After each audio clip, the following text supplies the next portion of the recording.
Nongeye kwishimira kwandi kumwe natwe muri aya makuru ndetse n'uyu mwanya ugezweho cyane ngo yikaze muri aya makuru. Reka nkubwire yuko muri rusange hari ibitaravuzweho byinshi cyane. Nitwa Ajabu Marashika, tuganire ku yandi makuru agezweho kubera ko aka kanya tuvugana President Donald Trump navuga ko yongeye kurusimbuka kubera ko yongeye kugeragezwa kuraswa ku yindi shuro.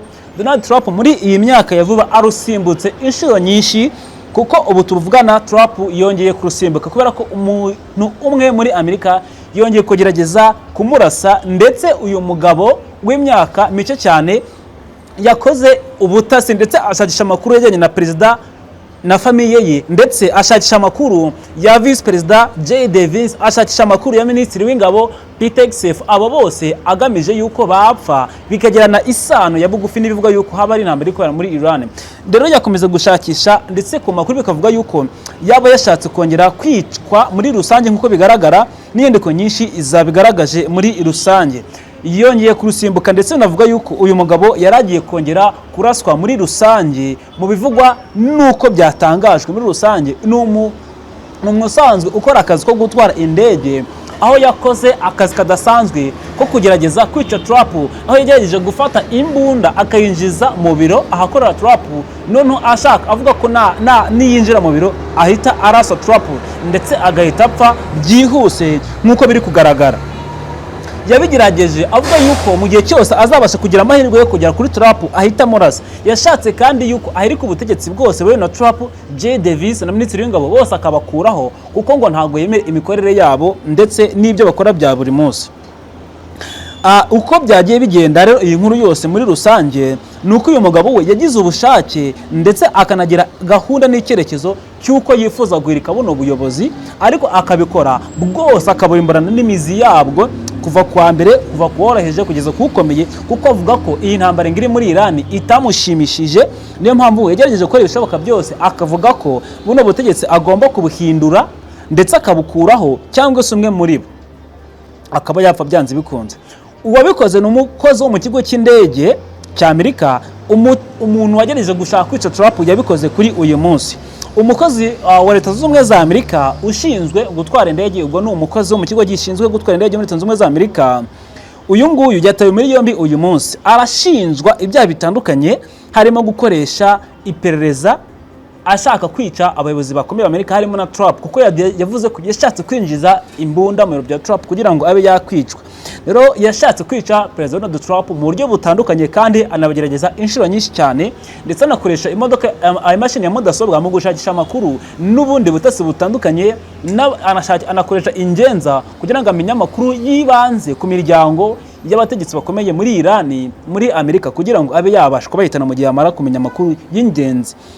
Ndetse uyu mugabo nagerageje gukoresha mudasobwa ye y'akazi mu gushakisha amakuru ajyanye n'uwo mugambi, ndetse agira ngo n'amakuru menshi haba kuri Donald Trump kugira ngo kumuha mu muryango we, ndetse anamenya amakuru ahagije kuri vice perezida J.D. Vance, anamenya amakuru ahagije ku muryango wa minisitiri w'ingabo Pete Hegseth. Aba bose yari agamije ko uwazamenya amakuru wese mu muryango we ya nyayo, ubwo ngubwo yamuhitana nta kabuza. Yabikoze rero mu mugambi yateguwe neza, niyo mpamvu nibyo arimo ashinjwa mu bushinjacyaha yamaze gutabwa muri yombi. Ibi ngibi nk'uko biri gushinjwa n'ubushinjacyaha nk'uko bwabigaragaje. Abakora iperereza bavuga yuko uyu nguyu wakoze kino cyaha yitwa Deri Shah. Uyu nguyu afite imyaka 35 gusa y'amavuko, akora mu kigo cya Amerika kigenzura indege za gisivile cyitwa Federation Aviation Administration cyangwa se FAA muri leta. Uyu nguyu akorera muri leta ya News Hemisphere. Uyu nguyu yashakishijwe kuri internet amakuru menshi cyane, akoresha uburyo butandukanye bwo kwinjira ku mbuga nkoranyambaga zitandukanye mu kigo cya leta, aho ndetse yakoresheje n'interuro igira iti ngiye kwica Donald Trump. Ni interuro yikoreshereje ku giti cye. Iyo nteruro niyo yagaragaye muri search cyangwa se mu bushakishirizo bwa mudasobwa. Iyi nteruro avuga ngo ngiye kwica Donald Trump, perezida wa Amerika. Iyi nteruro niyo wayanditse avuga ko ari kuyifasha kugira ngo amenye amakuru y'ingenzi n'uburyo ki byagenda, no gushaka amakuru yibanze yamufasha kugereza ku mugambi wo kwica perezida Trump. Iyo nteruro yakoresheje cyane. Hanyuma mu cyumweru gishize habayeho gushinja abandi bantu batatu bashakishwaga kwica umuyobozi Donald Trump. Aba benshi bagize umugambi ukomeye wo kumwica ndetse bakanashakisha kuwushyira mu bikorwa ariko bikagorana. Abo ngabo basagijwe mu cyumweru gishize harimo nabo bari bakomeye cyane muri leta, harimo uwahoze akorera ubutasi bwa FBI, ikigo gikomeye cyane cy'ubutasi bukomeye cyane, witwa James Comey. Uyu nguyu Instagram ye yanagaragayeho ashyiraho imyigaragambyo ndetse n'amafoto ateye ubwoba agaragaza ibinyamunjonjorerwa, bigashimangirwa n'abasesenguzi yuko icyo gishusho cyangwa se iyo shusho yashyize kuri Instagram yagaragazaga itesha agaciro cyangwa se ihonyorwa ryo kwangiza Donald Trump ndetse n'imaji cyangwa se ngo bigaragaza kumwica. Uyu nawe arimo arakurikiranwa. Ibindi byabaye byari biteganijwe yuko ushinjwa yitaba urukiko kuwa kabiri kugira ngo akurikirane ku byaha ashinjwa byo kwica Perezida Trump. Umwunganizi we mu mategeko ntiyahise aboneka ngo agire icyo abivugaho. Uyu nguyu rero wageragejwe kumwica kuri uyu munsi wamaze gushyirwa inzego zibishinzwe, witwa Adel Shai.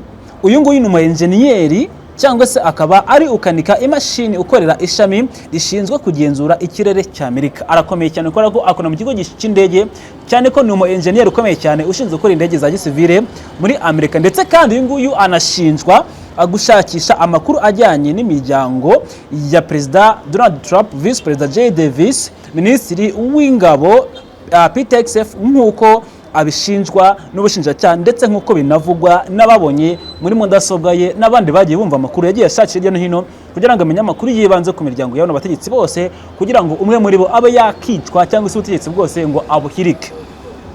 Nk'uko kandi bigaragara mu nyandiko zitandukanye yashyikirijwe urukiko, yagaragaje yuko uyu nguyu byashyizwe hanze iyi kino kigo yakoreraga cy'indege cyitwa FAA yanemeje yuko ibyo ngibyo izo nzego z'umutekano, hanyuma yuko uyu mugabo yasabye ishami ry'ikoranabuhanga gusiba amateka y'ibyo yashakishaga kuri mudasobwa ye, kuko ibyo yagaragaza ko ashakisha muri mudasobwa byabaga ari amakuru ajyanye n'uburyo yagera ku mugambi wo kwica n'abategetsi bakomeye. Asaba rero kino kigo ndetse ko basiba amakuru yose yakoresheje muri search, kuko yabaga arimo agerageza kugera kuri wa mugambi ye n'uburyo yabigeraho kandi mu buryo bwiza cyane. Amakuru avuga yuko umukozi w'urwego rw'iperereza rucunga umutekano wa Perezida Donald Trump ndetse n'abandi bategetsi bo hejuru ndetse n'abo hejuru bahoze ari abategetsi, uru rwego rwihereye cyane muri Amerika rwitwa US Security Services,